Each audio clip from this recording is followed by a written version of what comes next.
bem-vindos ao Certica Talks, uma iniciativa da Certica AI como parte da programação do ENACHIC, o 9º Encontro Nacional de Tecnologia e Inovação dos Ministérios Públicos e Tribunais de Contas. E na nossa primeira edição do podcast, traremos um tema muito relevante: como a IA generativa está revolucionando o sistema judiciário, tornando-o mais célere, equitativo e transparente. Para falar sobre esse assunto, eu tenho aqui dois convidados, Gustavo de Paula, Country Manager da Certica AI Brasil, e o Gustavo Gouveia, que é líder técnico em ciência de dados da Certica AI Brasil. Sejam bem-vindos. Muito obrigado, Sabrina. Bem-vindos, né, Guga? Bem-vindos. Obrigado, Sabrina, pela introdução.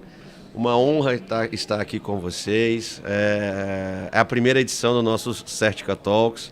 Então, além de estar muito contente em ver mais esse projeto saindo do forno e se tornando realidade, começamos aqui com o pé direito, participando do ENACHIC, né, e fazendo essa inauguração desse projeto aqui neste evento. O primeiro de muitos, tenho certeza. O primeiro de muitos, com toda certeza. Bom, muito bom dia, Sabrina. Muito bom dia também a todos que estão nos escutando aqui hoje. Eu passo das palavras aqui do Gustavo, as minhas também. É uma honra sensacional a gente estar sediando também essa parte do evento, podendo contribuir ali com a justiça brasileira, estar ali na crista da onda, digamos assim, na parte de inteligência artificial. Então, entrando no tema, né, sobre como a IA generativa transforma o judiciário, eu gostaria de iniciar com você, Gustavo de Paula, falando um pouco sobre quais os desafios hoje enfrentados pelo Ministério Público e o sistema judiciário de forma geral que podem ser mitigados pela IA generativa. Excelente pergunta, Sabrina. Hoje a justiça brasileira em geral, vou falar um pouquinho da justiça primeiro, de uma forma geral, aí contemplando a justiça como um todo aqui no país, e isso se estende para qualquer outro país, tanto na América Latina e globalmente. A gente fala do volume de processos. Hoje a estrutura que a justiça no país hoje possui, ela não é capaz de endereçar o número de processos que existem no país. Tem até um dado super bacana, que se a gente não tivesse mais nenhum ingresso de um novo processo, a justiça se parasse hoje no país. A estrutura nacional da justiça hoje demoraria pelo menos de 2 a 4 anos para acabar com essa fila de espera de processos a serem tramitados, a serem julgados, a terem uma resposta.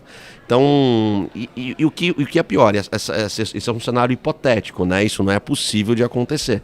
Então, cada dia que passa, essa fila só aumenta, porque a capacidade de tramitação da justiça brasileira hoje é muito menor do que a demanda da população em relação a essa justiça.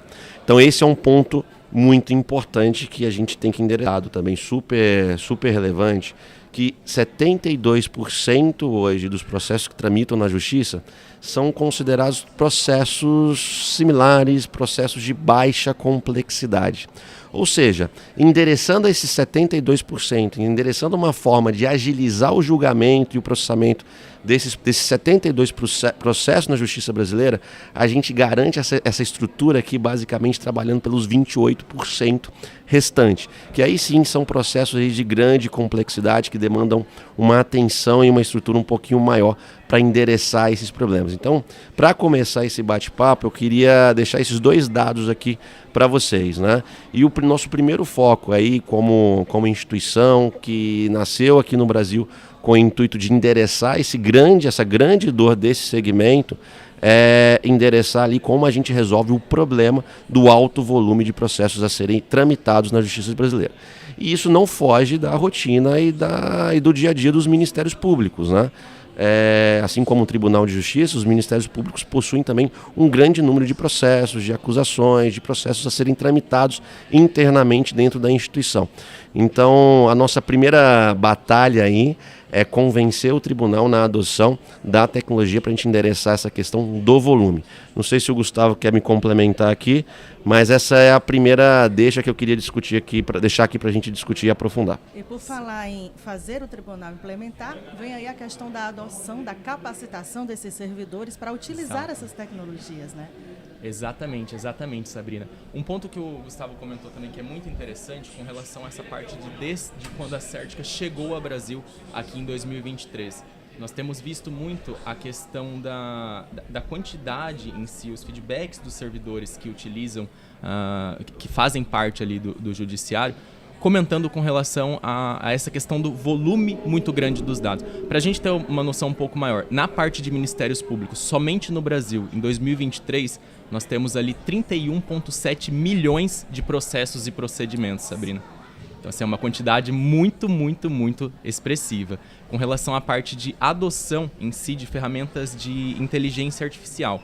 Como a Certica funciona um pouco com relação a essa parte? Desde que nós chegamos aqui no Brasil, nós temos visto diversas frentes ali de necessidades no judiciário, onde a inteligência artificial pode contribuir no dia a dia ali do servidor. Vocês fazem esse diagnóstico antes? Fazemos esse diagnóstico com os servidores em si, de quais são as necessidades no dia a dia, quais são os tipos de problemas que eles mais enfrentam. Disso também surge muito a questão que o Gustavo levantou aqui, da parte de como a gente consegue identificar essas necessidades ali diante do servidor e dessa parte de, ok, algumas necessidades talvez não sejam a questão de complexidade de casos, mas seja de volume mesmo, ali de como a gente consegue garantir que esse volume seja endereçado, que às vezes não tem alta complexidade, e ter uma adesão na utilização ali dessas ferramentas.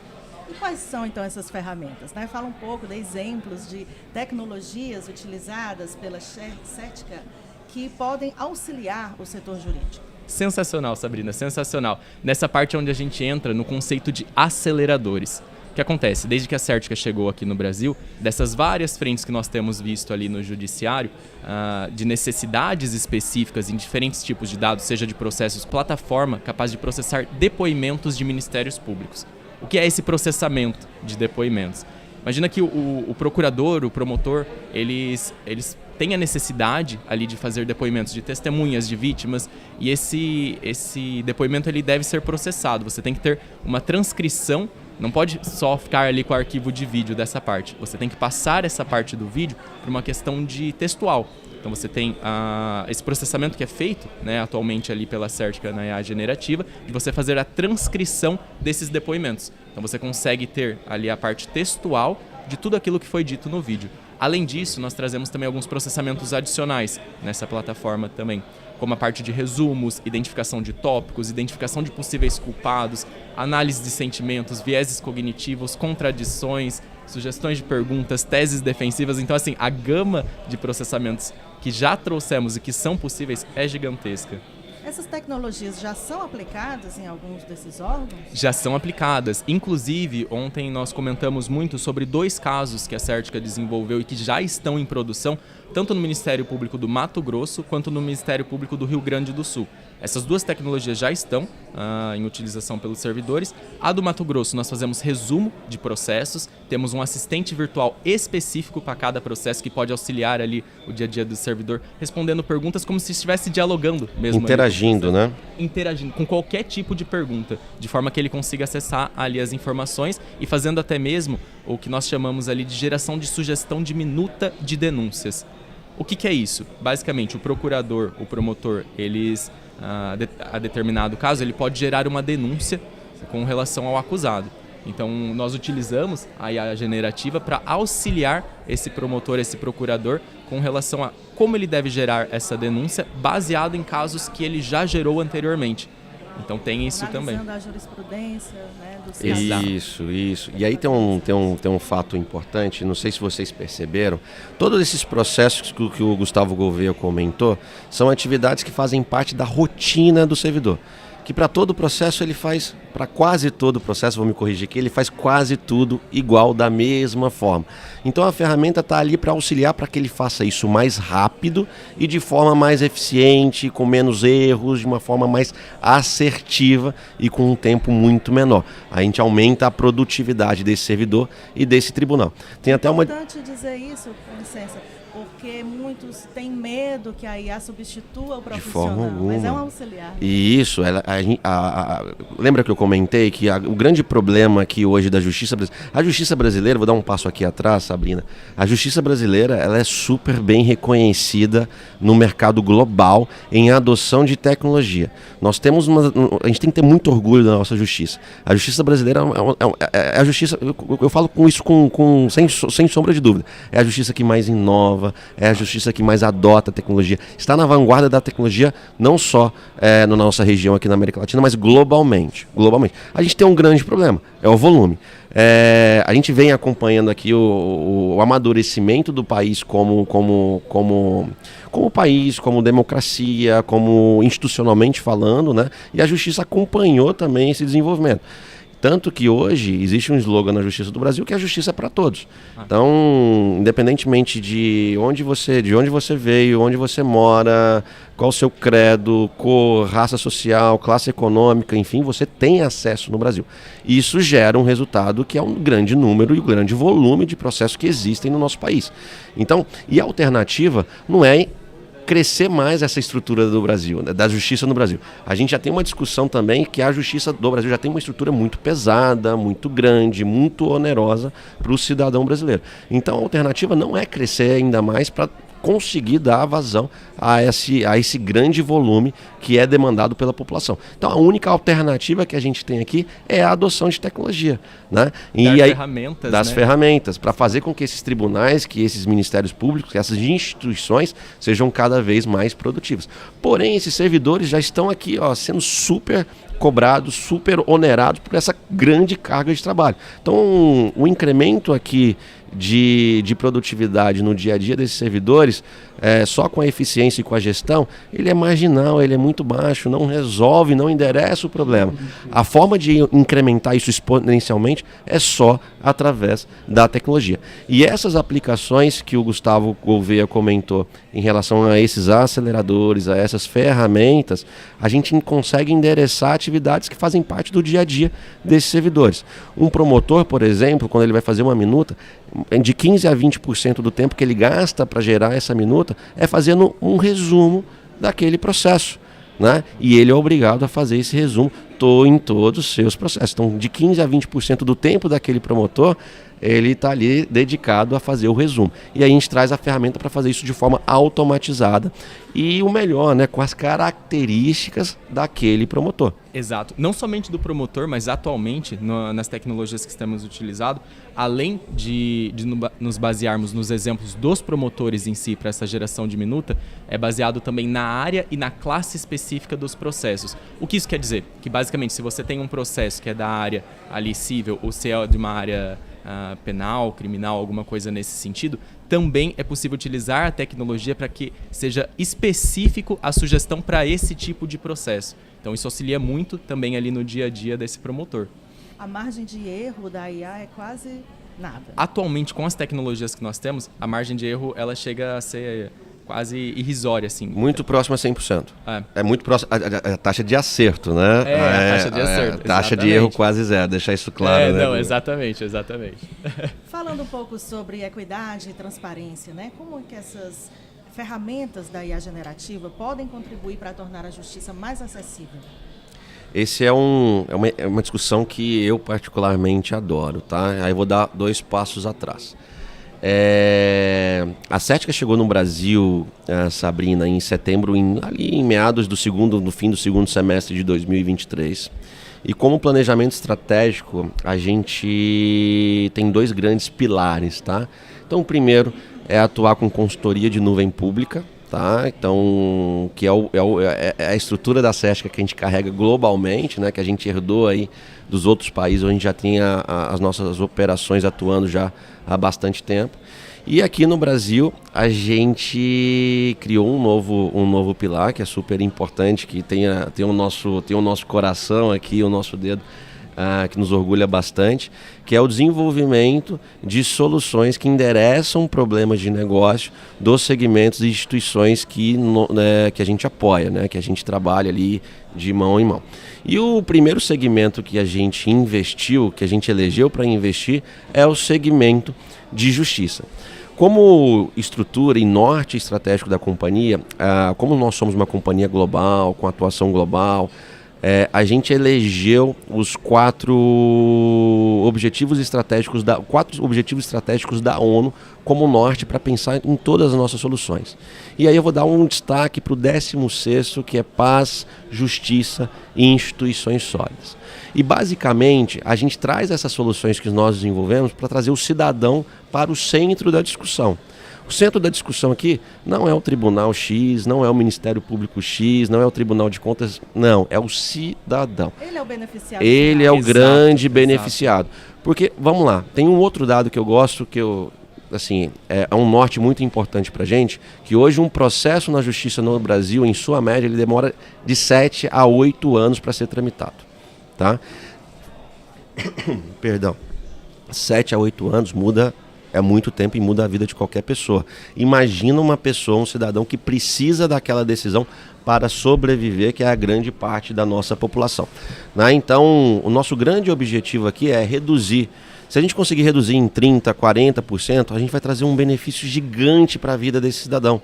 Né? De 7 anos para 3 anos e meio para esperar uma decisão. É um impacto muito grande na sobrevivência e na qualidade de vida daquela pessoa. Então, o primeiro ponto que eu quero esclarecer aqui é que a gente traz essas soluções para impactar esse cidadão. E não necessariamente aquela decisão que vai ser tomada, enfim, ela vai ser boa ou negativa para aquele cidadão, mas vai ser a decisão mais correta, a decisão mais justa. Então esse é um ponto que a gente deixa muito claro, né?